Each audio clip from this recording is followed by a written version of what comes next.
Ya, coba tulis di kolom komen siapa yang lagi ngerasa hatinya lagi nggak peka, hatinya lagi apa istilahnya nggak bisa ngerasain apa-apa. Coba dong tulis di kolom komen ya.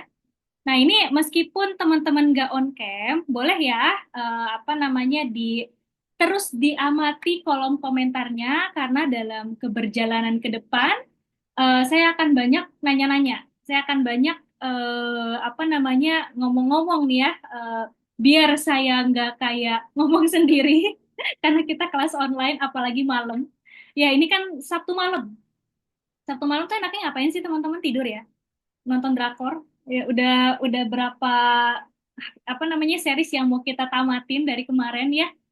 Dari Senin sampai Jumat sampai Sabtu. Mungkin teman-teman yang masih pada kerja di hari Sabtu itu kan apa namanya mungkin udah nunggu-nunggu gitu ya weekend gitu. Kenapa? Karena bisa istirahat, bisa ngelakuin hal-hal yang kita mau gitu.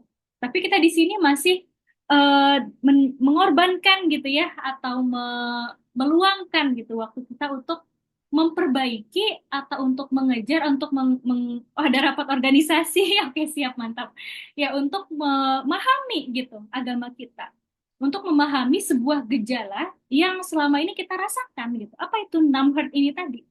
Oh, ini ada yang jawab ya, aku kak, oke gitu. Nah, siapa yang mungkin ini, apalagi kita yang hidup di era digital kayak gini gitu ya, pasti akan sedikit banyak kerasa gitu ada kekosongan di dalam hidup kita gitu.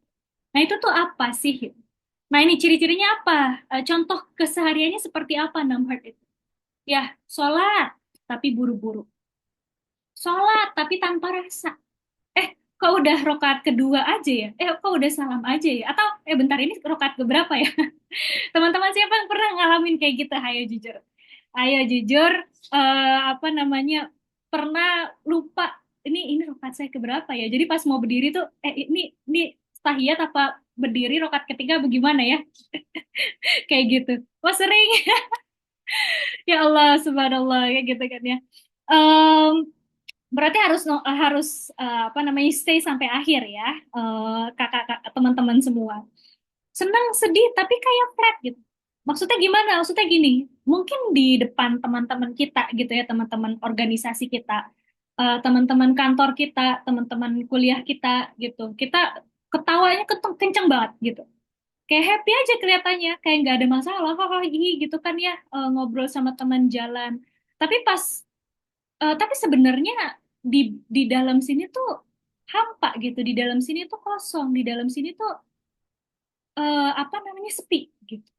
Atau kebalikannya, kan orang-orang tuh kan beda-beda ya gitu. Ada yang iya banget kan, ada orang yang kebalikannya gitu. Di luarnya tuh diam banget, diam banget. Tapi di sini tuh ramai. Banyak banget yang pengen dituangin, banyak banget yang pengen diungkapin, tapi nggak keluar gitu. Di sini atau di sini ya, di hati atau di kepala. Itu kan orang beda-beda. Teman-teman termasuk yang mana? Kalau saya sih pernah dua-duanya ya. Saya pernah berdua-duanya. Saya pernah di kantor itu atau di tempat sosial saya, wow, ketawa gitu ya, ngobrol sana sini gitu kan, rapat sana sini, kayak gak ada masalah aja gitu. Tapi apa namanya, sebenarnya ketika lagi diem, lagi sendiri tuh kok hidupku gini-gini aja ya? Kok ini berlalu aja ya hari-hari ini ya gitu. Atau sebaliknya, saya juga pernah sebaliknya ya, diam gitu. Teman-teman pada sempat nanyain gitu kan, Atifa kenapa gitu. Nggak apa-apa gitu. It's okay not to be okay gitu. Nggak apa-apa bilangnya gitu ya, padahal di hati tuh wah, lagi menahan segala yang terjadi kayak gitu. Itu juga pernah seperti itu ya. Hidup sibuk tapi kosong, ya itu juga bisa seperti itu ya. Nah, ini apa namanya, kenapa, nah ini kita akan bahas ya mungkin, kenapa hal itu terjadi, atau di Al-Quran itu hati yang seperti itu tuh apa sih istilahnya, atau gimana cara menanganinya, kenapa ya, disebut apa, kenapa, dan bagaimana cara menanganinya gitu. Karena em, apa namanya, teman-teman semua, kita nggak boleh lupa bahwa kita itu diciptakan sama siapa, sama Allah gitu. Berarti yang paling tahu kita siapa? Allah gitu. Nah, ketika Allah menciptakan kita, memutuskan menciptakan kita, ya menciptakan saya, menciptakan Teh Ami, menciptakan Teh Revi. By the way, saya dari Bandung ya, jadi saya akan ngobrolnya Kang Teteh nih. Menciptakan Teh Arbel dan lain-lain. Allah tuh nggak cuman menciptakan, kamu saya ciptakan ya udah hidup aja sendiri. Nggak gitu. Allah tuh tidak begitu gitu. Penciptaan Allah tidak sezolim itu. Ya, ketika Allah menciptakan kita gitu ya, Allah juga memberikan rizki gitu kan. Udah Allah takdirkan rizki kita berapa tuh dari lahir sampai nanti wafat, itu Allah sudah takdirkan. Ya, dan Allah bersumpah bahwa Allah tidak akan mencabut nyawa seseorang kecuali orang itu sudah tunai rizkinya. Ya, jadi tenang aja teman-teman. Ya, kalau kata Sujiwo Tejo itu adalah penghinaan untuk Tuhan. Menghina Tuhan itu nggak perlu bakar Al-Quran atau apa gitu. Kita cuman takut besok bisa makan atau enggak itu juga penghinaan gitu. Kenapa? Karena Allah tadi yang sudah menjamin rezeki kita. Ya, Allah sudah menjamin rezeki kita. Allah juga sudah menjamin takdir kita gitu. Ya, termasuk kita akan bertemu dengan orang siapa saja. Ya, kita akan mendapatkan pengalaman apa saja dengan pertemuan-pertemuan itu. Siapa saja orang yang akan meninggalkan kehidupan kita, apa saja yang akan Allah ambil, apa saja yang akan kita dapatkan, itu semua sudah tertulis. Ya, kalau di bahasa hadisnya itu pena-pena telah diangkat dan tinta-tinta telah kering. Ya, seperti itu teman-teman. Nah, sampai mana tadi? Oke, jadi Allah tuh sudah menciptakan kita plus Allah juga sudah memberikan panduan hidup berupa apa? Al-Quran. Untuk apa? Untuk kalau misalnya kita ada kebingungan dalam hal apapun di dalam kehidupan kita ini, di dalam misi ibadah kita ya, satu-satunya alasan Allah menciptakan kita adalah ibadah. Ketika ada kebingungan itu kita tahu kita akan balik kemana gitu. Baliknya kemana ya? Al-Quran tadi. Ya di dalamnya sudah ada semua penjelasan. Tibyan dan likulli syai' gitu kan. Al-Quran itu adalah penjelas bagi segala sesuatu. Nah, tinggal kitanya nih, kita mau nggak kembali pada Al-Quran? Kita mau nggak ketika misalnya tadi kita merasakan kehampaan tadi gitu, kita merasakan eh, ke kesenjangan tadi, di luarnya ramai banget tapi di dalam sepi, atau di luarnya sepi banget tapi di dalamnya ramai gitu. Nah, ini kita kalau bingung kayak gini baliknya kemana? Apakah ke Al-Quran atau ke ChatGPT? Mungkin biasanya di sini teman-teman Gen Z pada nanyanya ke ChatGPT ya. Itu akan baliknya kemana? Kak, saya udah baca Quran gitu, tapi saya nggak paham cara mengaplikasikannya gimana. Nah, itulah kenapa Al-Quran itu diturunkan kepada Nabi Muhammad. Fungsinya apa? Agar Nabi Muhammad bisa ngejelasin gitu. Ngejelasin, oh begini ayatnya, begini contohnya. Itu sudah ada di mana? Di dalam hadis-hadisnya beliau. Seperti itu teman-teman semua ya. Jadi tenang aja di sini teman-teman ya. Kalau ada yang merasakan seperti yang apa namanya, yang tadi gitu ya. Kenapanya? Ayo kita bahas ya. Next. Nah, Nah, ini surat Al-Hadid ayat 16 ya. Waktunya? Belumkah datang waktunya bagi orang-orang yang beriman untuk tunduk hati mereka mengingat Allah dan kepada kebenaran yang telah turun. Ya, artinya apa? Artinya apa namanya? Hati kita ini gitu ya. Kenapa kok kita bisa eh, ada kehampaan itu? Kenapa bisa numb seperti itu? Ada proses fisiologisnya, ada proses patologisnya. Saya ada alasan kenapa bisa sampai seperti itu. Saya cerita mungkin analoginya adalah orang sakit mah ya. Siapa di sini yang punya GERD atau mah boleh tulis di kolom komen. Em, kita doakan bareng-bareng nanti di akhir. Tapi saya akan cerita sedikit kenapa orang bisa sakit mah, dan di sini mungkin teman-teman apa namanya sudah pada tahu ya, apalagi teman-teman yang kerjanya mungkin nakes. Dan biasanya mungkin kita gitu ya, tubuh kita itu canggih banget. Sebelum sampai kepada sakit-sakit tertentu, biasanya kita memiliki tanda-tandanya gitu. Tubuh kita akan memberikan tanda-tanda yang kecil gitu, bahwa oh ada alarm tuh, organ kamu yang itu tuh terganggu kayak gitu. Nah, ini ibarat yang mudah adalah mah gitu ya. Kenapa kita bisa sakit mah? Ya, mah itu kan gini, kita itu kan punya jam apa namanya jam makan. Ya, jam makan itu jam berapa aja? Jam misalnya makan pagi jam 7, makan siang jam 12.30, makan malam jam 18. Ya, jam 17 sampai jam 18. Misalkan seperti itu. Nah, kemudian karena kita sudah bertahun-tahun seperti itu polanya, maka tubuh kita akan menyimpan memori itu. Sel-sel di lambung kita akan menyimpan memori itu. Oh, jam 7 waktunya aku mengeluarkan asam lambung. Kenapa? Karena sebentar lagi akan ada makanan, gitu. Kata si sel-sel lambung kita. Nah, kemudian ternyata pada pagi hari, pada suatu pagi kita buru-buru karena bangunnya telat. Jadi nggak sempat sarapan, ya. Tapi asam lambung itu akan diproduksi nggak? Tetap akan diproduksi. Ya, akan dikeluarkan asam lambungnya, ya, padahal lambungnya kosong, segala macam. Nah, eh, untungnya lambung kita itu punya lapisan, ya ada lapisan mukosa. By the way, saya satunya biologi ya. Jadi mungkin paham sedikit gitu ya. Lapisan lambung itu ada mukosanya, ada sel-sel, ada lendirnya soalnya ya, ada lendirnya, kemudian ada mukosanya, otot dan lain-lain sampai saraf dan lain-lain kayak gitu-gitu ya.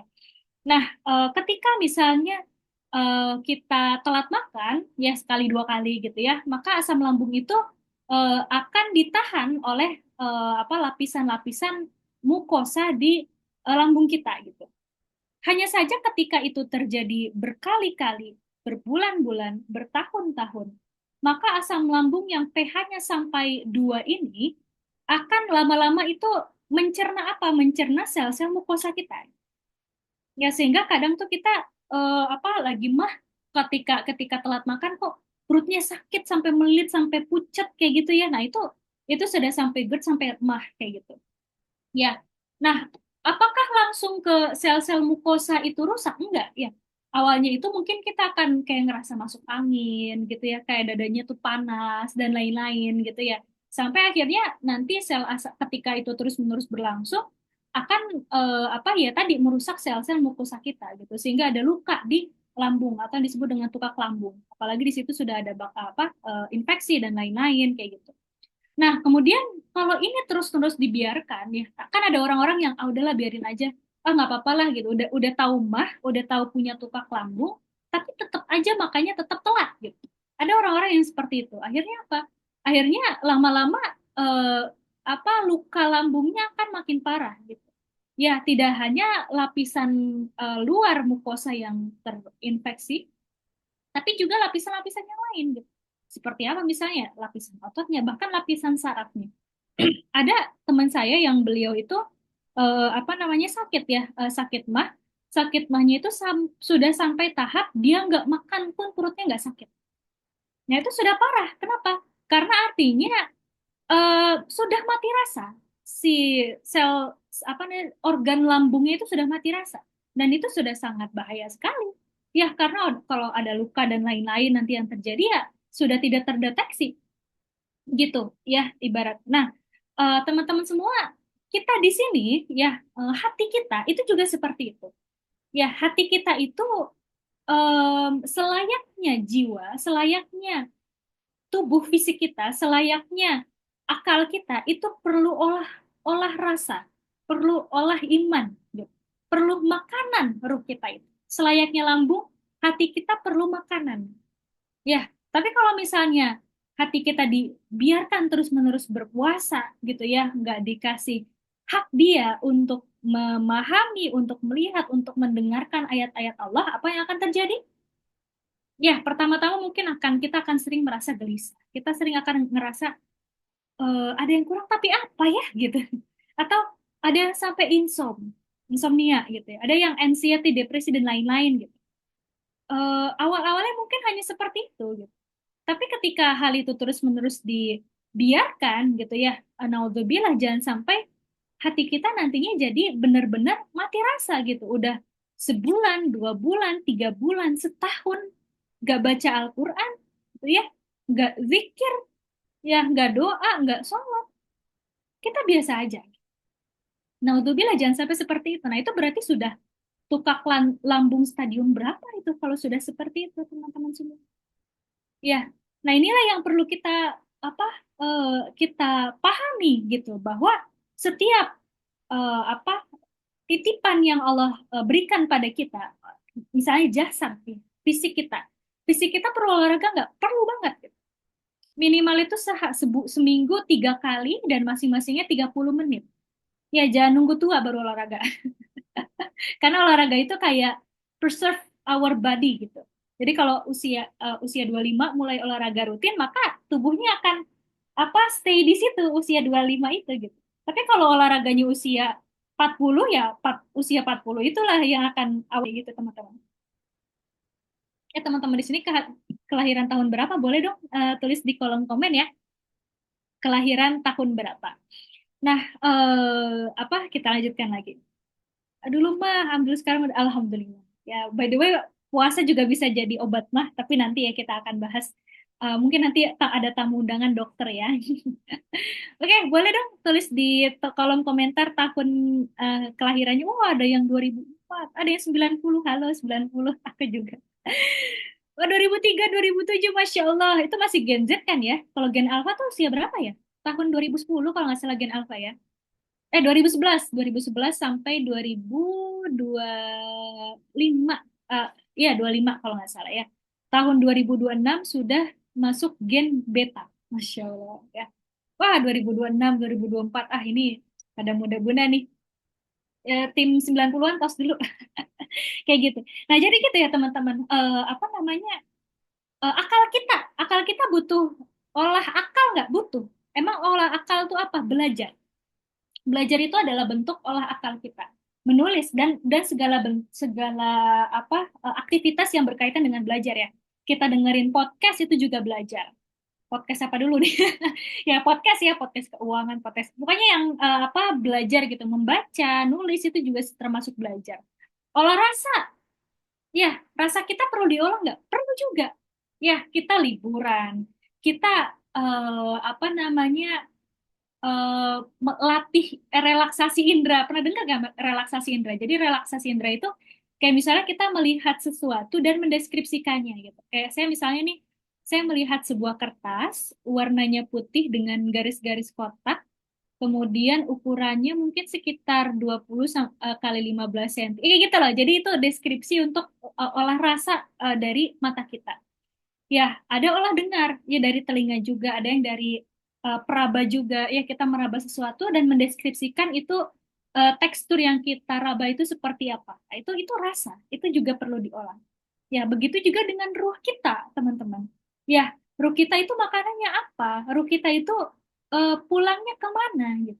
Kalau kita nggak balik ke Allah, kalau kita nggak balik ke Al-Quran gitu ya, maka akan ada alarm yang Allah bunyikan lewat hati kita. Dan kita harus segera menyambut alarm itu.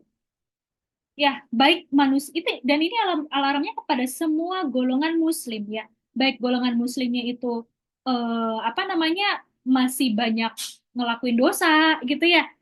Kemudian ada yang dosa iya tapi sholat iya juga gitu. Ada yang oh emang amal soleh, pengennya amal soleh meskipun ada dosanya dikit tapi memang banyaknya tuh amal soleh kayak gitu. Nah, orang semua golongan muslim itu pasti diberikan sentuhan oleh Allah untuk mau kembali ke Al-Quran gitu, mau balik untuk buka Al-Quran gitu.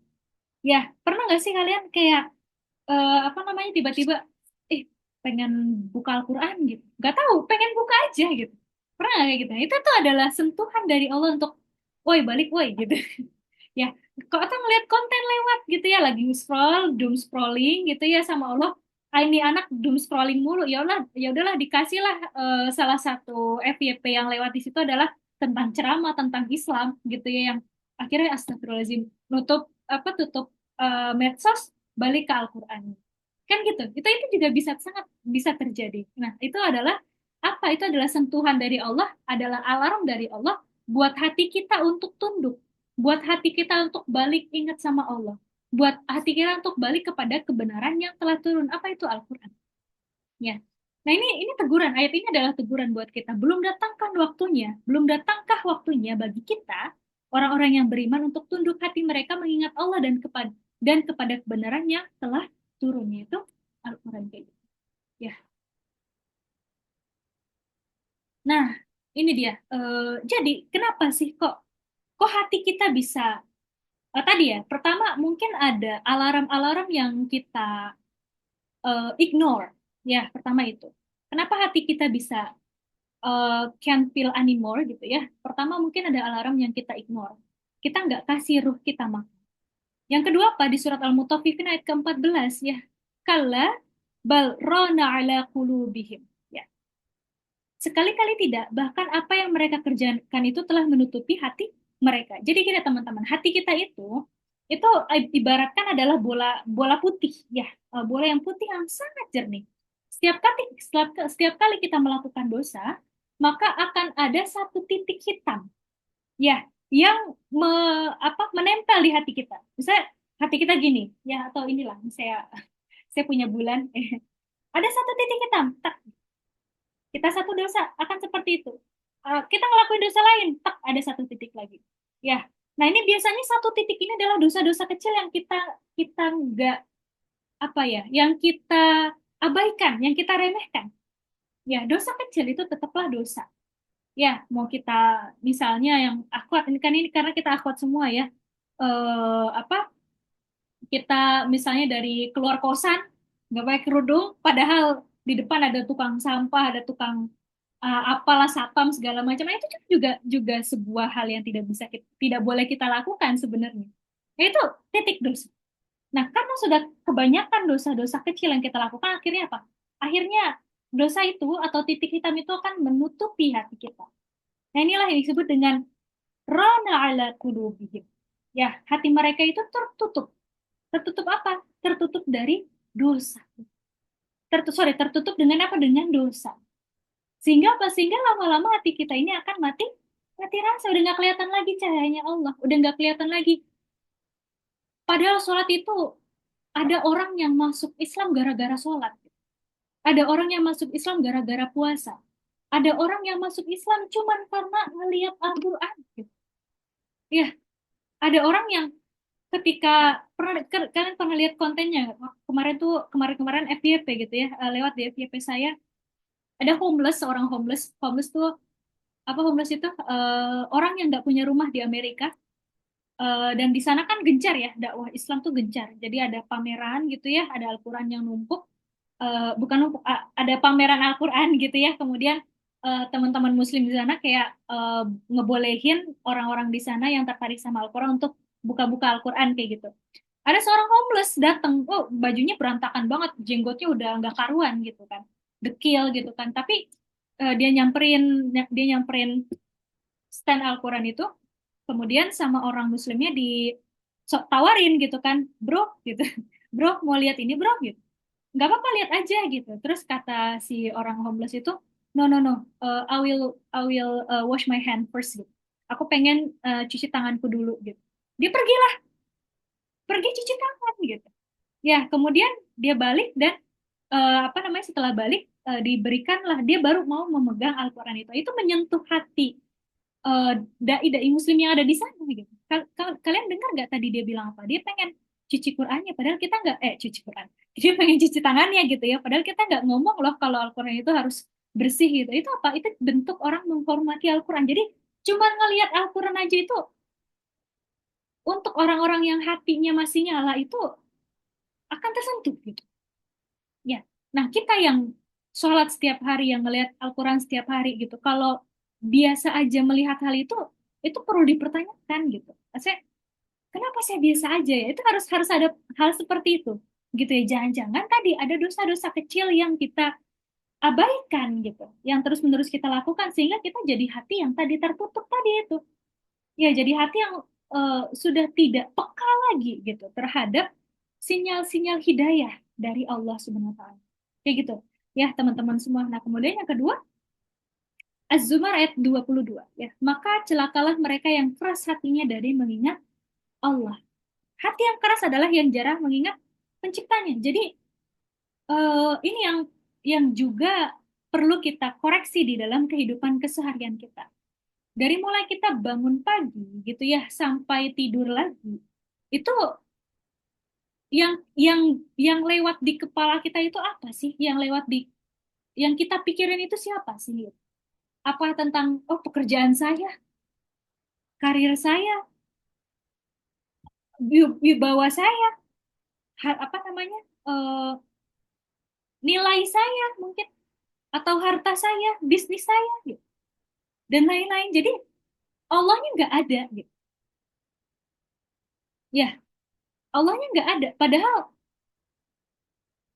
apa Nabi Muhammad gitu, Nabi yang manusia yang dijamin masuk surga itu, wah itu zikirnya udah nggak main-main lagi. Nggak usah zikir pagi petang. Istighfarnya aja sehari bisa 200 kali, teman-teman. Saya masih masih berusaha gitu ya, PR untuk bisa 200 kali gitu, istighfar itu, dengan semua kemudahan akses yang kita miliki sekarang. Tapi Nabi Muhammad itu dengan apa kelebihan dan keutamaan dan apa ya, keistimewaan yang beliau miliki, nggak pernah lupa, nggak pernah luput dari mengingat Allah, gitu. Ya, saat kita makan gitu, Bismillahirrahmanirrahim, makan. Ya itu alhamdulillah masih nyebut ya. Ada yang mungkin nggak menyebut sama sekali, makan makan aja, minum minum aja gitu. Gitu. Ada orang di zaman Nabi Muhammad ya, ada sahabat yang masuk Islam tuh gara-gara ngelihat Nabi Muhammad makan, coba bayangin. Kok bisa teh, ngelihat, cuma ngelihat Nabi Muhammad makan masuk Islam? Bisa. Kenapa? Karena saat Nabi Muhammad makan, beliau menyebut nama Tuhannya, Bismillahirrahmanirrahim. Ya, nah seperti itu. Ditanyalah kepada sahabat ini kan, wahai Fulan gitu, aku lupa namanya siapa. Wahai Fulan, kenapa engkau apa, masuk masuk Islam gitu? Karena aku melihat Nabi Muhammad makan. Loh kok bisa gitu? Cuma ngelihat Nabi Muhammad makan, kok masuk Islam? Iya, karena ketika dia makan, dia apa ya? Karena ketika dia makan saja dia menyebut Tuhannya.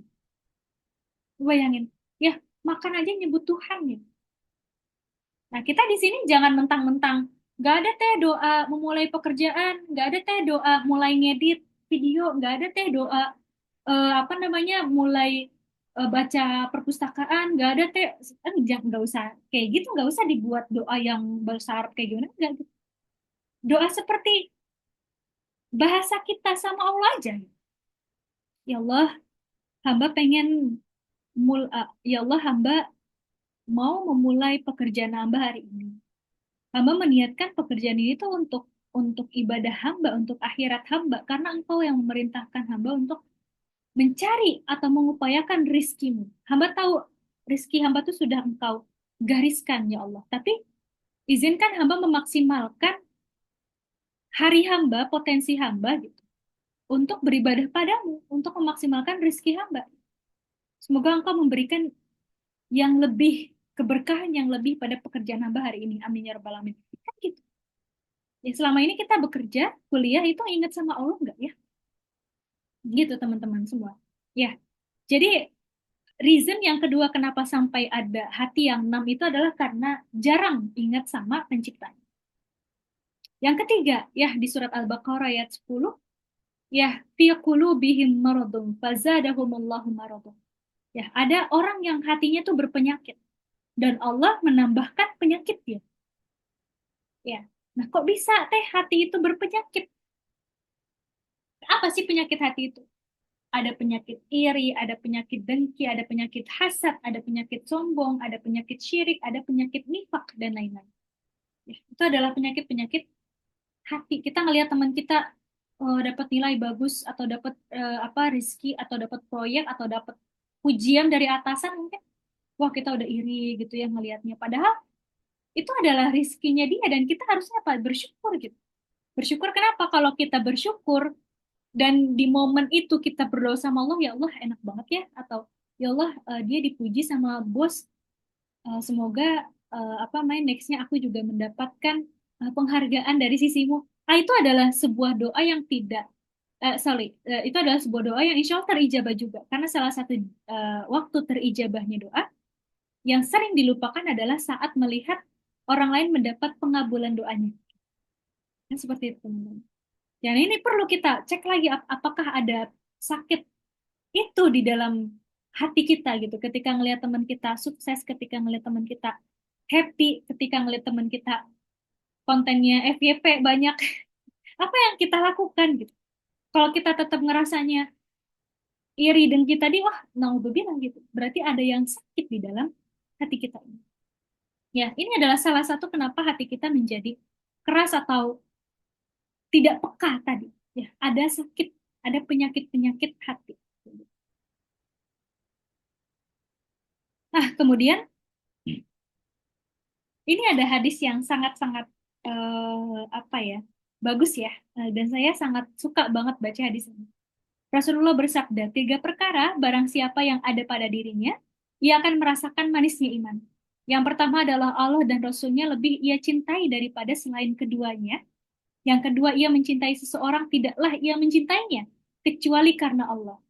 Yang ketiga, ia benci untuk kembali kepada kekufuran sebagaimana ia benci dilemparkan ke dalam neraka.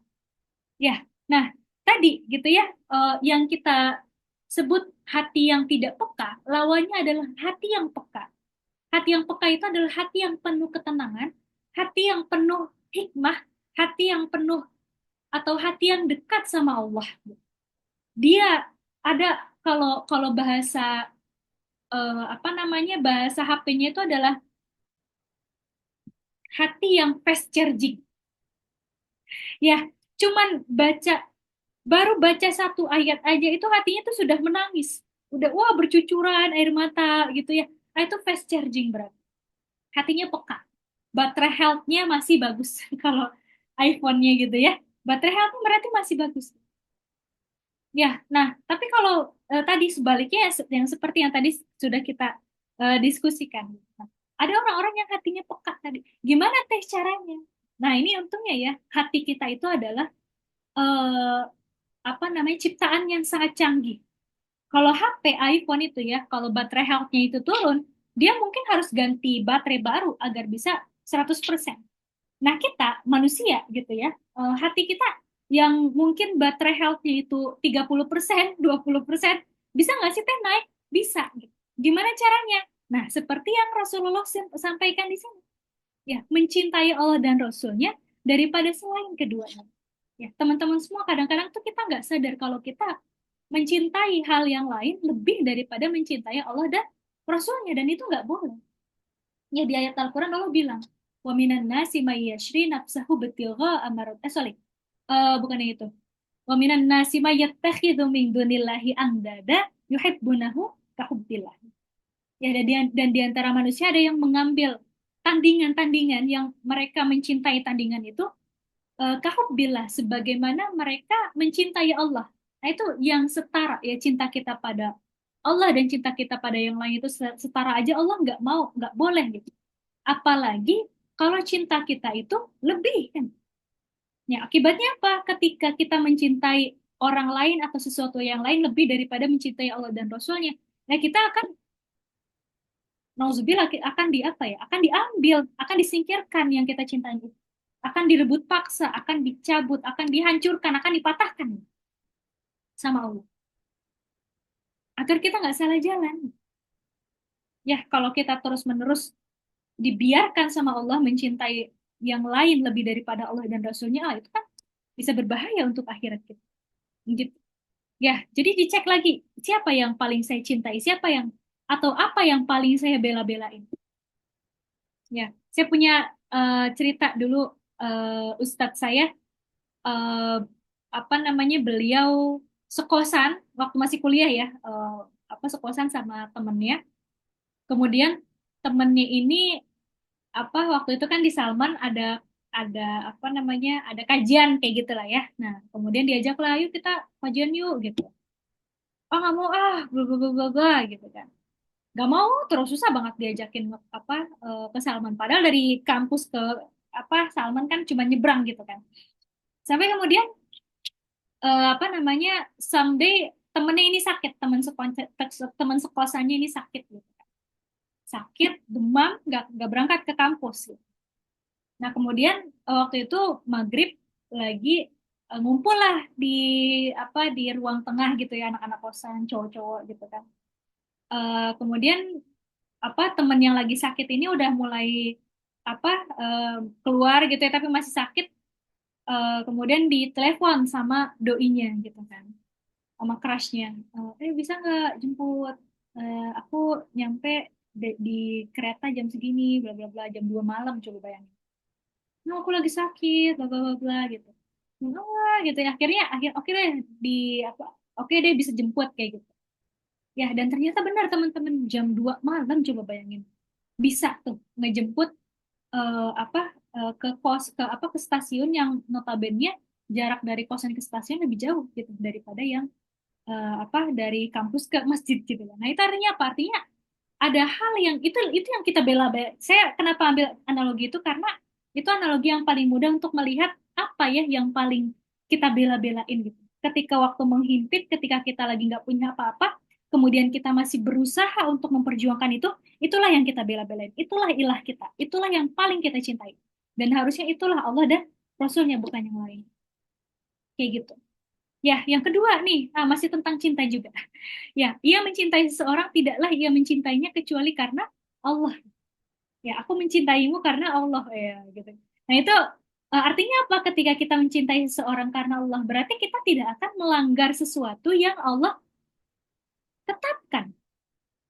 Ya, kalau aku mencintai dia kan kalau ada yang bilang ke kalian gitu, ini kan kebanyakan perempuan ya. Kalau ada yang bilang kepada kalian, aku mencintaimu karena Allah. Tapi dia ngajakin sleep call, ngajakin ketemuan cuman berdua, ngajakin keluar berduaan ngobrol ngalor ngidur ke sana ke sini, ngajakin teleponan berjam-jam hal-hal yang nggak penting, itu berarti tidak karena Allah. Bisa dipastikan seperti itu, tidak karena Allah. Meskipun meskipun postingannya sangat Islami sekali, meskipun konten-konten yang yang dia share itu adalah konten-konten kajian teh, gitu. Dia Islami banget, sholat selalu tepat waktu, tapi dia mengajak kita melanggar apa-apa yang sudah Allah haramkan, nah itu tidak seperti itu nggak boleh seperti itu. Akibatnya apa? Nah, inilah dosa itu ya. Kalau di pertemuan yang lalu saya juga sudah bahas, dosa itu racun. Ya, racun yang sedikit demi sedikit membunuh. Racun yang dosa kecil tuh dosisnya kecil gitu. Tapi kalau kita terus-menerus minum racun itu, kita lama-lama nggak akan berasa ngelakuin dosa. Dosa tuh naik dosisnya, ngerti nggak? Jadi misalnya kita apa ngelakuin dosa dosis satu misalnya, tapi kita terus-terusan, maka lama-lama kita akan toleran dengan dosa tingkat dua. Lama-lama kita akan toleran dengan dosa tingkat tiga, dengan dosa tingkat empat, dan seterusnya. Itulah kenapa Allah bilang, wala taqrabuz zina. Ya, kenapa innahu kana fahisya wa sa'a sabila. Dia adalah fahisyah dan jalan yang sangat keji. Gitu ya. Jadi teman-teman please perempuan apa akhwat-akhwat ya yang solihah, jaga diri kita gitu. Harga diri kita itu apa perempuan itu harus pandai gitu, menjaga harga dirinya gitu, di hadapan Allah. Jika waktunya tepat, akan ada yang tepat dengan cara yang tepat juga. Kita nggak perlu yang "Ah, kalau aku nggak respon dia, kalau aku nggak sleep apa nggak telepon sama dia nanti dia ke yang lain. Udah biarin aja. Kalau dia ke yang lain dan cara mendekatinya masih seperti itu, ya berarti memang dia seperti itu. Al-muhsanatu gimana ayatnya? Aku lupa. Ininya gini, laki-laki yang baik itu untuk perempuan yang baik. Laki-laki yang taat itu untuk perempuan yang taat. Laki-laki yang menjaga itu untuk perempuan yang menjaga. Dan sebaliknya, laki-laki yang pezina untuk perempuan pezina juga. Kasarnya gitu ya. Bahasa Qurannya itu seperti itu. Gitu teman-teman. Dan kemudian yang ketiga, ia benci untuk kembali kepada kekufuran sebagaimana ia benci dilemparkan ke dalam neraka. Kita sudah misalnya kita sudah bertobat dengan segala kesalahan yang kita lakukan dulu gitu ya. Dan apa ketika kesalahan itu terjadi, maka ketika kita sudah bersih dari kesalahan itu, sudah lepas dari kesalahan itu, kemudian ada yang mengajak kita kembali pada sana, kita benci untuk untuk kembali gitu. Misalnya gitu ya, kita dulu tuh apa namanya ngelihat orang sleep call, teleponan gak jelas gitu ya. Kita dulu mungkin ketika melakukannya kayak ih seneng ya, seru ya gitu. Tapi ketika kita ngelihat lagi atau ada orang yang ngajakin itu lagi, ih udah kelihatan gak sukanya. Sebagaimana ia benci dilemparkan ke dalam neraka. Seperti nah, ketika kita sudah memenuhi syarat-syarat ini, insya Allah hati kita akan bisa kembali peka. Kadang gitu ya, kadang itu Allah membiarkan hati kita itu kosong, hampa gitu. Ya, ngasih alarm agar apa? Agar kita sadar bahwa kita butuh Allah, bahwa kita harus balik ke Allah, bahwa misalnya hal sekecil kayak ya aku udah sebulan gak baca Quran tapi kok aku fine-fine aja ya. Itu juga sebuah alarm dari Allah. Itu juga sebuah apa namanya? Petunjuk dari Allah kalau Allah kangen sama kita. Allah pengen kita balik ke Allah. Kayak gitu ya. Apa nih langkah-langkah yang kita bisa lakukan untuk mulai meningkatkan baterai health dari hati kita biar enggak biar hati kita semakin peka lagi. Yang pertama, perbanyak taubat dan istighfar. Taubat itu apa? Taubat itu adalah innama taubatu 'ala Allah lilladzina ya'maluna su'a bijahalah. Bijahalah gitu. Yaitu orang-orang yang untuk orang-orang yang melakukan keburukan karena kebodohan mereka. Tsumma yatubuna min qarib. Kemudian mereka bertobat segera.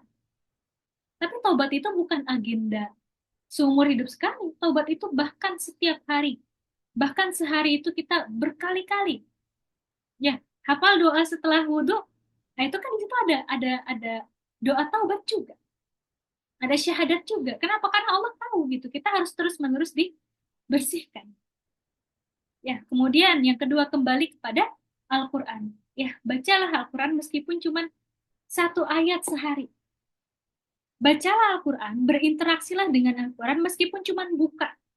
Ya, kita apa namanya buka Al-Quran aja gitu kayak buka random ngelihat ayatnya satu kita tutup lagi kayak gitu aja itu juga sudah bentuk dari kita pengen balik kepada Al-Quran gitu. Kemudian yang ketiga zikir harian, hadirkan Allah di setiap aktivitas kita ya. Zikir itu tuh nggak harus di dalam keseharian itu nggak harus bawa tasbih kemana-mana terus astagfirullah astagfirullah sambil kita nge-laptop astagfirullah enggak gitu. Ya, ya Allah, yang tadi saya contohkan, ya Allah, hamba pengen mulai bikin project buat bulan September. Ya Allah, hamba pengen apa meeting sama bos. Ya Allah, hamba pengen meeting sama tim. Ya Allah, gitu kayak ngerengek sama Allah. Calling terus Allahnya. Allah suka hamba yang seperti itu. Beda sama manusia. Kalau manusia itu kan kita apa nempel clingy gitu ya, kita clingy ke manusia lain itu kan mereka risih ya, ih apa sih kok manja banget gitu. Allah tuh nggak gitu, Allah justru suka hamba yang clingy. Apa-apa Allah ya, dikit-dikit ya Allah ya, ya nggak ada apa-apa ya Allah, miss call aja gitu, misalnya gitu. Nah itu nggak apa-apa, Allah suka yang seperti itu. Ya, keempat, berada di majelis ilmu dan bertemu dengan teman yang soleh. Ya, hati manusia itu bisa beresonansi loh, teman-teman. Pernah dengar nggak hati yang beresonansi ya kalau kita dengar orang atau deket sama orang yang frekuensinya sama sama kita, sama-sama nyari Quran, sama-sama nyari Allah, akan beresonansi itu hati kita. Atau mungkin konten yang kemarin-kemarin pernah lewat di FYP ada gangsing yang ada tiga gangsing, ada empat ya, empat gangsing ini muternya tuh kenceng banget. Kemudian ada satu gangsing mati yang dimasukin, nggak di gitu, cuman dimasukin aja. Nah, tapi karena gesekan dengan gangsing-gangsing lain yang hidup, akhirnya apa? Gangsing itu juga akhirnya muter. Dan lama-lama cepet-cepet-cepet dan sama kecepatannya dengan gangsing yang lain. Begitu juga dengan hati kita, insya Allah. Ya, yang kelima adalah munajat pribadi, curhat sejujur-jujurnya ke Allah. Ya, teman-teman semua. Nah, ini nggak harus yang, oh di atas sajadah gitu. Apalagi kita perempuan ya, lagi haid kan nggak sholat ya. Terus gimana? Di meja kita aja, di depan laptop kita ngomong, ya Allah. Tadi itu hamba eh, datang ke kantor pas sih waktunya. Tapi hamba lupa ternyata bawa kotak bekal makan, misalnya gitu. Curhat saya itu. Itu tadi curhat saya ya. Nah gitu, jadi itu curhat sejujur-jujurnya kepada Allah. Gitu ya teman-teman semua. Nah, bisa nggak yang hati yang tadinya mati kemudian dihidupkan? Bisa. Ini dia ayatnya ya di Quran Surat Fussilat ayat 39. Di antara tanda-tanda kebesarannya ialah bahwa kamu melihat bumi tandus kering, maka apabila kami turunkan air di atasnya, niscaya bumi itu bergerak dan menjadi subur. Sesungguhnya zat yang menghidupkannya pasti dapat menghidupkan orang-orang yang telah mati atau hati yang telah mati ya. Sesungguhnya dia maha kuasa atas segala sesuatu. Nah, jadi hati kita yang kering kerontang ini, yang hampa kosong ini, bisa nggak ya subur, tumbuh lebat gitu seperti evergreen gitu ya, hutan-hutan evergreen itu bisa nggak? Bisa. Caranya gimana? Tadi minta sama Allah agar dan berupaya gitu ya, agar tadi eh, zikir kita, curhatnya kita sama Allah, kelinginnya kita sama Allah itu bisa menambah gitu ya. Menambah rahmatnya Allah kepada kita, hidayah Allah kepada kita sehingga hati kita bisa hidup kembali. Bisa peka lagi gitu di hadapannya Allah. Semoga Allah menghidupkan hati kita dan memampukan hati kita ya untuk mencintainya dan Rasulnya lebih dari yang lain. Allahumma amin. Itu mungkin dari saya kembalikan kepada moderator kembali. Dipersilahkan.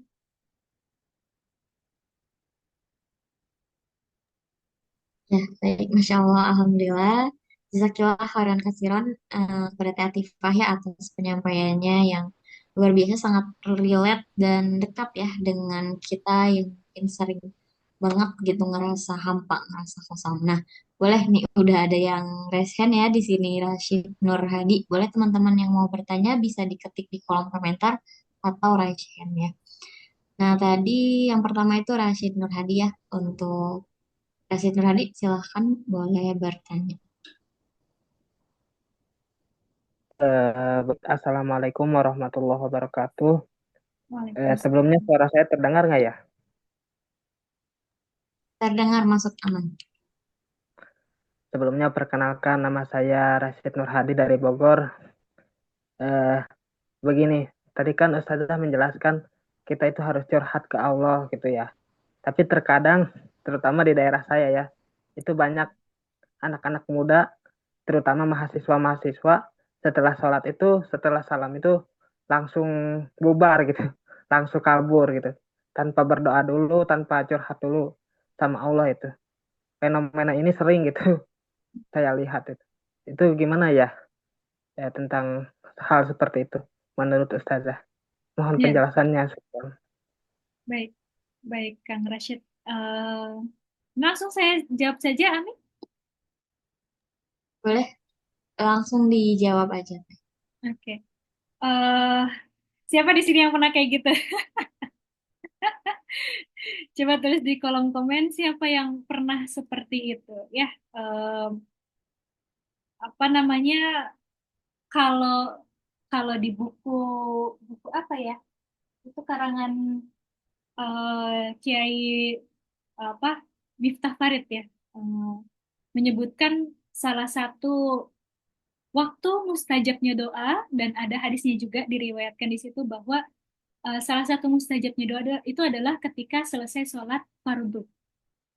Ya, mustajab doa itu kan banyak ya, ada saat di antara azan dan iqamah, saat hujan, kemudian saat sujud, kemudian saat mau berbuka puasa, menjelang mau berbuka puasa, dan salah satunya itu adalah setelah sholat fardu. Jadi memang baiknya gitu atau adabnya selesai sholat fardu itu kita duduk dulu, ya kita zikir dulu, gitu ya. Kita ngobrol dulu sama Allah. Ya, kalau tadi misalnya Assalamualaikum warahmatullahi wabarakatuh, Assalamualaikum, langsung lari lagi ke kerjaan kita dikit, tapi ini tergantung ya. Saya kan tergantung kondisinya seperti apa. Kalau teman-teman saya yang nakes itu karena mereka punya pekerjaan yang bersangkutan dengan nyawa. Ya, jadi mereka memang tidak punya banyak waktu untuk duduk, ya, kemudian eh, waktu zikir lama gitu itu memang tidak seperti itu. Mereka biasanya langsung beres sholat, langsung melayani pasien-pasien kembali. Ada yang seperti itu. Nah, itu kita nggak bisa ngejudge langsung, oh itu perawat itu atau dokter itu enggak gitu, karena tergantung dari konteksnya. Tapi kalau misalnya waktunya luang, ya pekerjaannya pun bukan pekerjaan yang mendesak nyawa, seperti nyawa gitu, itu kan nggak mendesak ya. Tapi kita seperti itu ya berarti perlu ada yang diperbaiki di dalam kehidupan kita, di dalam hati kita gitu kan. Karena teman-teman beda gitu. Aku pribadi pernah nggak kayak gitu? Aku pernah. Jujurnya aku pernah. Ya. Dan akibatnya apa? Akibatnya karena karena sering seperti itu, makanya hatinya jadi enam tadi. Gitu. Makanya hatinya jadi nggak peka tadi. Ya. Kemudian coba deh, coba seminggu ini gitu, atau satu hari ini aja setelah sholat itu duduk dulu. Akan kerasa. Aku juga berasa gitu ya. Saya juga berasa waktu setelah sholat, kemudian duduk dulu, zikir dulu, ngobrol dulu, lebih tenang aja gitu. Ngejalanin tugas tuh atau kerjaan tuh nggak rusuh gitu. Ya, dan akhirnya apa lebih bisa fokus kan, lebih bisa menyusun prioritas. Oh, berarti ngerjain ini dulu, ini habis itu ini. Oh, yang ini targetnya sampai ini, sampai ini, sampai ini. Lebih tenang. Ya, kalau buru-buru, maka Allah akan membuat urusan kita buru-buru juga. Maka Allah akan mengapa ya, mencerai beraikan urusan kita. Kalau di pertemuan kita kemarin kan kita sudah diskusi itu ya. Barang siapa yang bangun paginya kemudian yang dia ingat, yang dia kejar adalah dunianya, maka Allah akan buat dunianya itu tercerai berai. Nah, udah bilang jangan sampai kita seperti itu. Gitu. Ya, oke lah ada anak muda yang seperti itu, tapi Rashid jangan ya. Dan semoga kita semua di sini bisa melaksanakannya. Kalau tadi ada yang merasa hampa, ada yang merasa kosong, cobalah kita pakai terapi ini. Wah, terapi. Cobalah kita menerapkan ini, menerapkan sunnah Rasul ini. Setelah selesai sholat, yang kita lakukan adalah duduk dulu, baca dulu zikir-zikir yang sudah Rasulullah contohkan, gitu ya. Dan kita akan kerasa gitu perbedaan untuk hati kita seperti apa. Somehow akan terasa penuh hati kita itu. Ya gitu. Gitu ya, Kang Rashid, dipersilakan. Ya, gimana Kang Rosid? Udah cukup? Cukup tak ada untuk dilanjutkan. Oke, baik. Selanjutnya tadi kalau nggak salah duluan Tehan ya yang raise hand. Boleh Tehan?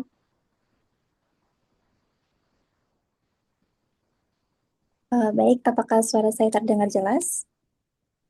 Jelas Teh, Terdengar. masuk. Oke, baik. Bismillahirrahmanirrahim. Assalamualaikum warahmatullahi wabarakatuh. Waalaikumsalam warahmatullahi wabarakatuh. Tehan. Oke, terima kasih Teh atas kesempatannya. Sebelumnya saya ucapkan terima kasih banyak kepada Teh Atifah yang telah memberikan materi 2 kali kemarin sama sekarang yang luar biasa, yang sangat Oh. melekat. Bahkan saya sharing apa yang saya dapetin di 2 pertemuan ini. Mohon izin Teh bertanya, tapi pertanyaannya nyambung sama materi kemarin, apakah diperbolehkan? Boleh, mangga, mangga. Oke, sebelumnya saya berperkenalan, nama saya Asma Haniza, biasanya dipanggil Asma, tapi saya di sini suka aja ngetik namahan gitu. Oke, jadi Teh, saya itu kan lagi nyusun tesis. Nah, S2 ya? dari beberapa kali judul yang iya Teh. Jadi waktu itu saya memilih judul yang mungkin agak challenging, yaitu bagaimana penerjemahan manusia dan juga mesin, gitu ya. Tapi waktu itu memang itu membutuhkan orang lain atau membutuhkan anak IT untuk membantu saya dalam proses mengerjakan. Ketika itu saya di fase dimana ingin sekali back to apa ya, relationshipku dengan Al-Quran. Kayak merasa bahwasanya beberapa kali itu ketika membaca Al-Quran agak jauh gitu. Sehingga tiba-tiba setelah sholat muncul, kenapa aku tidak mengganti topik bagaimana penerjemahan Al-Quran di dalam, kebetulan saya sekarang anak linguistik yang konsentrasinya ke bahasa asing, yaitu bahasa Jepang dan bahasa Korea. Nah, bagaimana aku kok tidak bagaimana melihat penerjemahan Al-Quran diterjemahkan dalam bahasa asing gitu. Akhirnya, saya memilih topik itu sampai sekarang, alhamdulillah kemarin ketika sempro dipermudah sama Allah, tidak ada revisi yang krusial. Mungkin itu jalan dari Allah juga. Namun terkadang memang ada namanya keraguan untuk bagaimana jalan ke depannya. Itu terlepas dari bagaimana nanti hasilnya. seperti yang Teteh sampaikan sebelumnya, bahwasanya ketika kita menggenggam, memasukkan akhir di dalam hati, maka dunia akan kita genggam gitu ya. Tapi sampai sekarang itu masih ada sedikit rasa keraguan terkait bagaimana ke depannya. Tentu ketika kita S2, jalan pintas itu adalah menjadi dosen atau praktisi gitu kan. Nah, untuk menjadi praktisi kita harus melanjutkan studi S3 dan lain sebagainya. Kebetulan topik saya ini topik yang jarang, bahkan hanya saya satu-satunya yang memilih topik penerjemahan Al-Quran di fakultas saya. Ketika saya melihat bagaimana orang-orang sebelum saya yang melanjutkan S2 di program studi linguistik, itu mereka penelitiannya keren-keren gitu ya. Mereka penelitian keren-keren yang kemudian akan membawa mereka mungkin ke luar negeri dan lain sebagainya. Nah, ketika saya melihat penelitian saya seperti ini, gitu ya, ada sedikit keraguan apakah nanti saya bisa membawa penelitian ini untuk ke jenjang yang lebih serius, yaitu S2, dengan melanjutkan penelitian saya yang lebih dalam lagi, seperti itu, Teh. Oke. Teh, jadi mau dipanggilnya Han atau Asma nih? Senyamannya saja, Teh. Insya Allah, semoga. Tapi udah sidang atau masih nyusun aja skripsi apa tesisnya? Sudah. Oh, sudah sidang. Sudah lulus jadinya. Sudah. Itu baru semprot, Teh. Ini lagi Oh, baru semprot. Kampus apa kalau boleh tahu? UGM. Oh, UGM, Masya Allah. Iya. Linguistik ya. Wah, seru banget tadi. Apa namanya? Salah judulnya apa? Boleh di apa jelas apa namanya disebutkan judul apa istilah lengkapnya? Oke, judulnya itu, semoga nanti teman-teman bisa mengaminkan untuk kelancaran tanya judul itu eh, Resistansi dan Negosiasi Penerjemahan Identitas Religi di dalam Surah Al-Baqarah penerjemahan bahasa Jepang. Masya Allah. Ya, apa Jadi kita maksudnya itu di situ bagaimana kata lanjut gimana Teh? di situ kata-kata istilah religi itu diterjemahkan di dalam bahasa Jepang. Contoh kata Allah, apakah dipertahankan atau dinegosiasikan? Karena kan di konsep budaya Jepang, konsep kebudayaan agama Jepang itu ada konsep kami sama atau Tuhan-Tuhan Jepang. Nah, apakah di dalam Al-Quran itu tetap dipertahankan kata Allah dengan transliterasi Jepang atau dinegosiasikan untuk memudahkan pemahaman orang-orang Jepang seperti itu? Oh, rasa. Kebayang sedikit ya.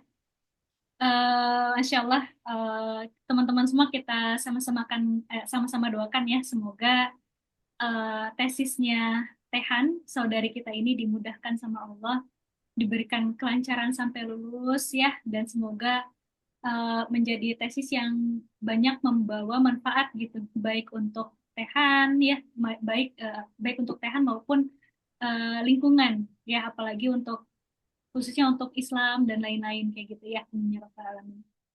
Nah, to be honest, apa yang mau saya sampaikan adalah mungkin saya akan jawabnya dengan apa ya, cerita dari pengalaman saya ya, Tehan ya. Jadi saya dulu waktu mau apa ya, mau lulus, bukan mau lulus, mau daftar S1 itu saya bertanya-tanya gitu. Ini saya mau ke jurusan apa ya gitu. Dan at that point saya merasa bahwa nikmat yang Allah berikan ke saya itu sangat-sangat banyak. Banyak sekali doa-doa yang kemudian Allah kabulkan gitu. Dan saya pengen kayak ya Allah, apa yang kau inginkan gitu. Saya pengen mengabdi untuk engkau. Saya pengen S1 saya ini apa bermanfaat gitu. Saya pengen S1 saya ini saya persembahkan untuk engkau kayak gitu. Dan pada saat itu saat saya sedang mencari jawaban itu di sebuah kelas ya, maksudnya di salah satu hari saya waktu itu saya lagi sedang belajar apa salah satu mata pelajaran, ada pembahasan kelas itu kelas sains gitu ya. Saya nggak mau sebutkan itu sainsnya apa, tapi ada kelas sains. Kemudian ada sebuah pembahasan sebuah teori gitu. Yang teori ini bertentangan dengan ayat Al-Quran. ya sebutkanlah gitu. Nah, kemudian teman saya membantah, gitu kan. Bu, tapi kan gini gini gini. Wah, tapi kan gini gini. Wah, pokoknya berdebatlah teman saya dan guru saya itu. Dan akhirnya at the end guru saya bilang, ya kan ada yang bilang kalau sains nggak boleh dicampurkan dengan agama ya. Nah, itu di situ kita tuh kayak, oh gitu ngomongnya gitu. Padahal a- SMA saya dulu termasuk SMA yang cukup muslim sekali gitu. Tapi kenapa ada kalimat seperti itu? Nah, disitulah saya merasa ya Allah, apa saya pengen, saya nggak mau ayat-ayat engkau ya, yang mana ayat semesta yang engkau ciptakan ini menjadi tidak dikenali oleh hamba-hambanya, menjadi apa namanya cuman sains aja gitu, nggak ada hubungannya lagi, nggak ada talinya lagi, benang merahnya lagi dengan engkau gitu. Hamba pengen masuk gitu ya, aku mau masuk biologi untuk apa, agar aku bisa dakwah gitu. Kok nggak nyambung, ya nggak tahu, begitulah. Begitulah dulu yang ada di pikiran saya gitu. Kenapa? Karena ketika saya masuk biologi, saya akan belajar dari mulai mikroorganisme terkecil sampai makhluk-makhluk yang besar, sampai ke ekosistemnya gitu, sampai ke biomanya gitu. Saya belajar bagaimana sel itu bekerja. Saya mengetahui bahwa di dalam sel yang kecil yang sama sekali nggak kelihatan itu ada dunia yang sangat-sangat luas. Ada fungsi yang sangat-sangat apa ya, tidak bisa kontrol, tidak bisa kita kontrol. Itu semua benar-benar tangannya Allah. Kita mungkin yang simpel aja, kayak kita melihat begini, kita ngobrol begini. Itu sebuah tanda kekuasaannya Allah banget gitu. Dan benar makanya Allah bilang, apa kamu kita beribadah seumur hidup pun itu nggak bisa menebus nikmat Allah sebelah mata kita aja. Kan ada hadis seperti itu ya. Kenapa? Karena prosesnya memang sangat-sangat kompleks gitu. Dari mulai terbentuknya mata itu sendiri, apa satu sel gitu kan, kemudian membelah gitu kan, menjadi berdiferensiasi menjadi sel yang lain dengan lapisan yang lain. Kemudian ada satu lapisan yang mengeras, yang tadinya di luar kemudian jadi ke dalam. Saya bingung menjelaskannya, tapi begitulah cerita singkatnya ya. Yang jadi ke dalam jadi lensa mata, kemudian yang lainnya jadi apa kornea, jadi apa otot mata dan lain-lain kayak gitu. Sampai proses terbentuknya mata, sampai proses kita bisa melihat gitu kan. Ada cahaya, sumber cahaya menerangi apa namanya benda-benda yang ada di sekitar sekitar kita. Benda tersebut kemudian memantulkan apa cahaya. Cahaya itu kan ada dua, ada foton, ada cahayanya, gelombang cahaya kemudian masuk ke mata kita, diterima sama lensa mata kita, diproyeksikan di sel-sel kerucut dan sel batang kita, kemudian sama mereka ditransfer ke otak kita menerjemahkan ini apa, gitu kan. Kemudian sama otak kita setelah diterjemahkan, dipersepsikan, oh ini harus lari, harus bertahan, harus ngomong, atau harus apa kan gitu. Kemudian baru setelah itu ditransfer lagi ke otak kita, atau ke mata kita, atau ke mulut kita. Itu proses yang sangat kompleks gitu. Dan tujuan saya masuk sana memang untuk memahami itu, agar saya bisa cerita ke teman-teman nanti gitu ya, bahwa kekuasaan Allah tuh luas banget gitu, bahwa Allah tuh keren banget, ciptaan Allah tuh keren banget, gak mungkin gitu kan. Allah yang sekeren itu menciptakan kita, gak ngurusin apa misalnya sekarang nilai kita gitu ya, nilai tesisnya Tehan gitu kan, mudah banget bagi Allah untuk melakukan itu. Kenapa? Karena Allah ngurusin hal-hal yang jauh lebih kompleks daripada itu. Ya gitu. Jadi apa namanya itu niat saya masuk ke apa jurusan saya biologi gitu kan. Dan kemudian S2 saya kenapa ngambil manajemen? Saya juga punya alasan tertentu gitu. Ya, dan apa namanya? Inilah yang mungkin selama saya setelah saya lulus gitu ya, apakah saya mengalami berbagai macam hal? Saya mengalami berbagai macam hal, tapi yang saya syukuri adalah Allah tetap mempertahankan saya pada niat awal saya untuk berdakwah. Ya, dari yang dulu masuk apa setelah lulus SMA, masuk S1, S2 niatnya untuk apa, sampai sekarang Allah tetap membantu saya untuk bertahan di niat saya, gitu. Which is untuk berdakwah, gitu kan. Inilah yang Rasulullah sebut sebagai innamal a'malu binniyat wa innamal likulli imri'in ma nawa. Setiap orang itu bergantung pada sorry. setiap amal itu bergantung pada niatnya, dan setiap orang akan mendapatkan apa yang dia niatkan. Faman kana hijratuhu ilallahi wa rasulih, barang siapa yang hijrahnya itu untuk Allah dan Rasulnya, maka dia akan dapatkan Allah dan Rasulnya. Ya, kalau hijrahnya atau berubahnya atau belajarnya atau tesisnya apapun itu untuk dunia, maka dia akan dapatkan dunia. Ya teteh nggak usah heran gitu, kayak misalnya, oh dia tesisnya keren banget, kemudian diterima di perusahaan apa gitu. Ya mungkin memang itu niatnya. Ya Allah akan berikan gitu. Tapi barang siapa yang hijrah tuh berubahnya dia, tesisnya dia, belajarnya dia, kuliahnya dia gitu. Li, apa untuk Allah dan Rasulnya, dia akan dapatkan Allah dan Rasulnya plus Allah akan tundukkan dunia untuk dia. Kayak gitu.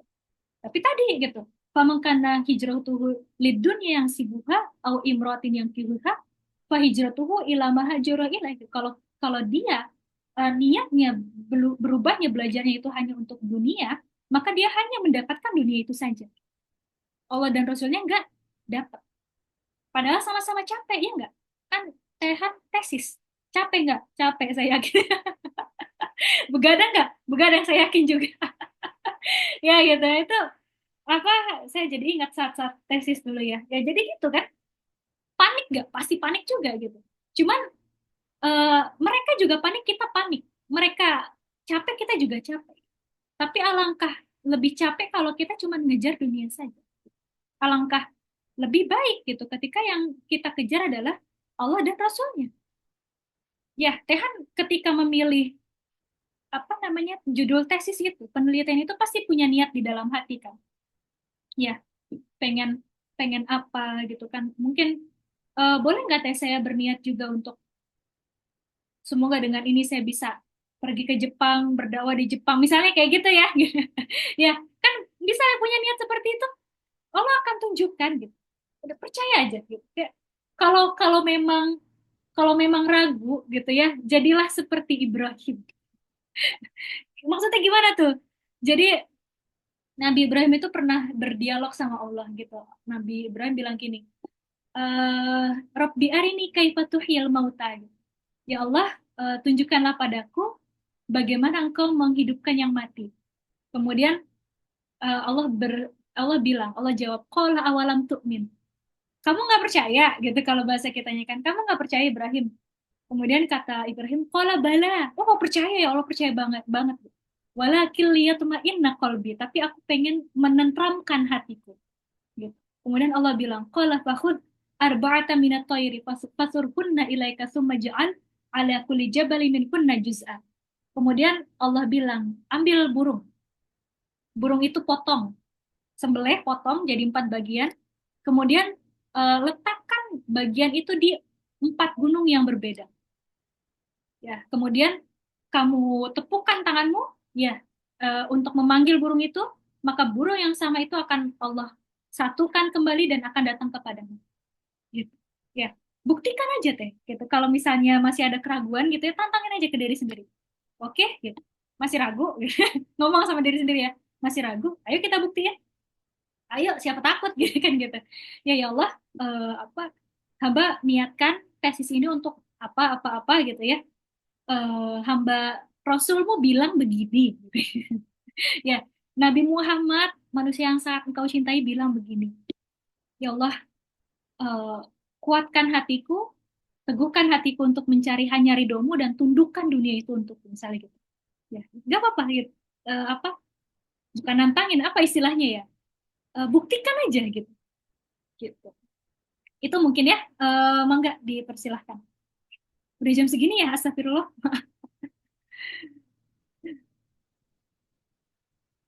Dikembalikan pada moderator ya.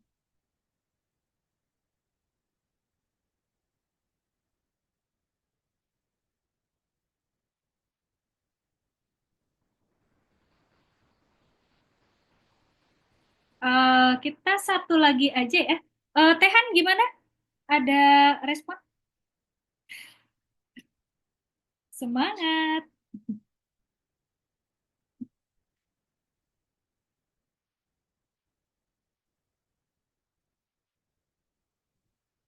Sip. Ami, ada Ami? Mungkin satu pertanyaan lagi ya, karena sudah jam segini. Pertanyaan lain, kalau misalnya ada yang belum, apa namanya, belum terjawab, bisa nanti di DM saya aja ya, di DM IG. Oke, Ami, halo, halo. Ya udah nih saya bacakan saja ya, dari pertanyaan yang mana ya? Oh, Sri Wahyuningsih. Halo Teh Sri. Insya Allah ketemu lagi ya. Teh Atifa, tadi aku menunjukkan pipi aku yang halus ke tante aku yang, waduh pipi yang halus, Masya Allah. Ke tante aku yang pipinya banyak flek hitam. Gara-gara pakai skincare, aku juga pakai skincare kayak aku biar flek hitam. Tapi aku mulai FT, aku jadi takut kena ain karena habis pamer pipi mulus. Aku juga takut posting foto diri di medsos atau posting kebahagiaan. Nggak ain, padahal pengen banget upload foto-foto. Pada care, apa enggak? Apa gara-gara mereka suka upload foto kebahagiaan? Pada cerai. Oh, artis juga pada cerai apa gara-gara mereka suka upload foto kebahagiaan? Oke. Ini kita tentu nggak bisa ngejudge orang. Wah, ini cerai gara-gara foto Ain sih segala macam gitu ya, enggak ya. Untuk berlindung dengan Ain, insya Allah ada doanya. Mangga itu di internet, apa, bisa dicari di internet juga ya, doa untuk menghindarkan diri dari Ain itu seperti apa kayak gitu. Dan apa, kita sekali lagi berlindung kepada Allah dari apa namanya, mara bahaya yang ada gitu. Artinya gini, zikir-zikir itu juga selain untuk apa ya, membuat hati kita peka dan ingat pada Allah, juga untuk mencegah hal-hal kasat mata atau yang tidak kasat mata gitu yang terjadi di sekitar kita, termasuk juga ain atau sihir dan lain-lain ya. Zikir pagi petang itu udah sangat-sangat cukup juga sebenarnya ya. Ada zikir-zikir atau doa-doa yang apa ya, istilahnya meminta pertolongan Allah untuk apa, untuk melindungi diri kita dari segala sesuatu yang Allah ciptakan kayak gitu. Gitu ya, Tesri ya. Kemudian aku satu lagi deh ya. Banyak ini. Aduh, Masya Allah. Boleh teman-teman kalau ada yang penasaran, Ami bisa membacakan pertanyaan dari Kak Arbel, pertanyaan terakhir.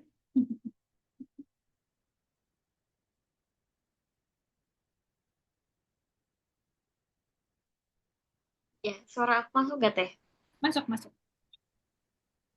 Nah, ini tuh aku ganti device ya Teh. Tadi laptopnya nggak kuat, jadi nggak ada komennya, Oh, udah hilang. nggak ada komennya. Gitu. Maaf ya Teh, maaf banget. Nggak apa-apa, nggak apa-apa. Oke, ini saya bacakan aja ya. Saya Abel dari Jogja. Oh, sama Tehan berarti ya. Kak, akhir-akhir ini saya merasa gundah gulana. Huhu, huhu ya.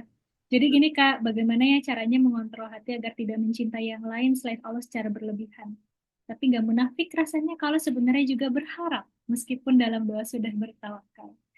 Jadi bagaimana Kak cara meluruskan niat dan hati untuk sebenarnya ingin semakin rajin beribadah kepada Allah, tetapi tetap mendoakan Dia yang di sana karena berdoa tentang sesuatu itu harus yakin kan Kak, tetapi tidak mau terlalu mengharapkan, tapi berharap. Wah ini sedang gundah gulana nih ya, Teh Arbel ini ya. Arbel ini perempuan atau laki-laki ya? Saya anggap perempuan ya. Oke. Oke, Teh Arbel. Jadi Allah itu apa ya? Jadi gini, kalau Allah itu di Al-Quran bilang gini, Wallahu yuhillu baina mar'i wal qalbi gitu. Allah tuh membuat penghalang antara manusia dengan hatinya. Artinya apa? Artinya kita tidak bisa mengontrol hati kita 100%. Ya, kenapa? Karena 100%-nya ada di Allah. Makanya hati itu bahasa Arabnya apa? Kolbun. Artinya kolbun itu apa? Berbolak balik. Ya di hadis yang lain, hati kita itu, hati manusia itu ada di antara jemaringnya Allah. Yaitu adalah sebuah perumpamaan. Ya artinya Allah sangat mudah membolak-balikan hati kita tanpa kita inginkan dia mau ke arah mana. Ya, kalau misalnya tadi Naila, tadi Naila ya. Arbel apa namanya? Oh, Arbel ya. Tadi Teh Arbel bilang, gimana caranya biar apa biar segini aja mencintai Allahnya gitu kan, nggak ke dia lagi, nggak berharap lagi. Itu nggak bisa Teh Arbel. Ya, kenapa? Karena kalau memang ya, memang maksudnya gimana Teh? Maksudnya gini, kalau memang masanya Allah pengen menguji Teh Arbel dengan rasa cinta terhadap lawan jenis, Allah akan uji itu.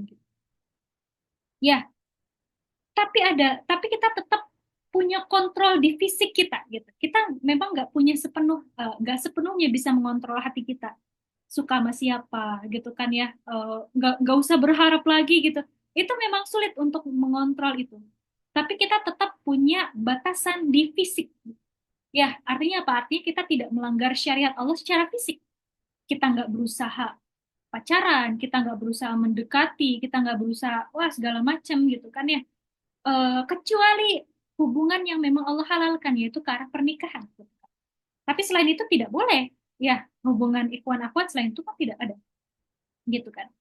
Nah, gimana caranya gitu, agar kita bisa apa ya? Upaya kita terus gimana Teh? Upaya terbaik kita agar hati kita ini bisa lebih besar mencintai Allah, agar kita tuh bisa tetap ikhtiar rajin ibadah sama Allah gitu ya, tapi tetap tidak menafikan perasaan yang ada.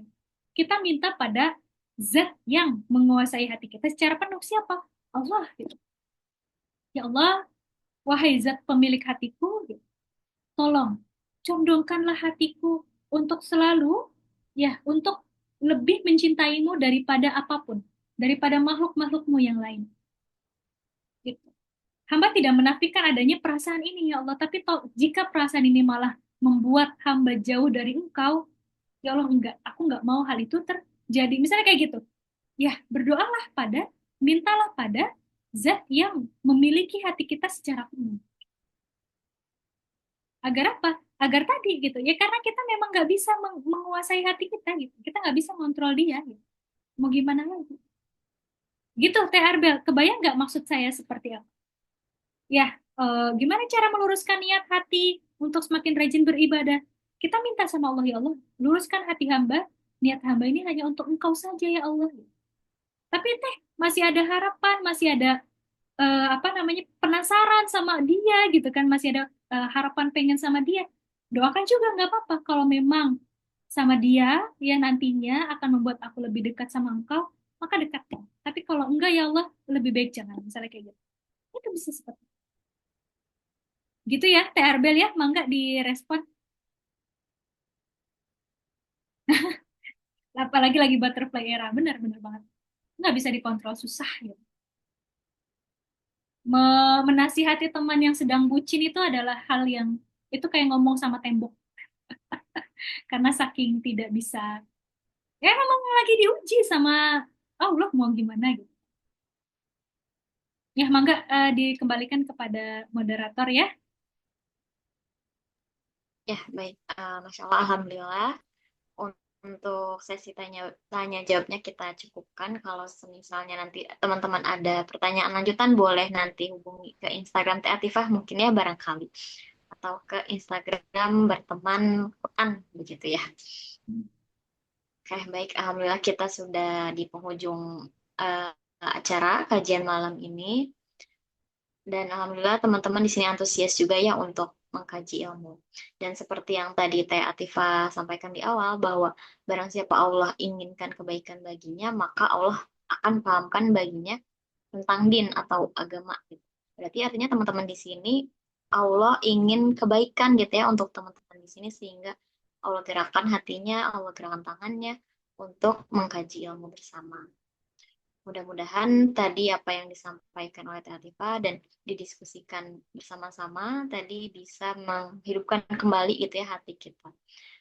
Kemudian terakhir diingat gitu ya langkah agar hati kita itu senantiasa hidup bersama Allah ya tadi. Yang pertama itu taubat dan istighfar, kemudian kembali ke Al-Quran, zikir harian, kemudian berada di majelis atau bersama dengan teman yang soleh, dan yang terakhir bermunajat kepada Allah. Gitu barangkali kita tutup sama-sama kajian malam ini dengan doa kafaratul majlis. Subhanakallahumma wa bihamdika. Baik, kita tutup sama-sama dengan wassalamualaikum warahmatullahi wabarakatuh.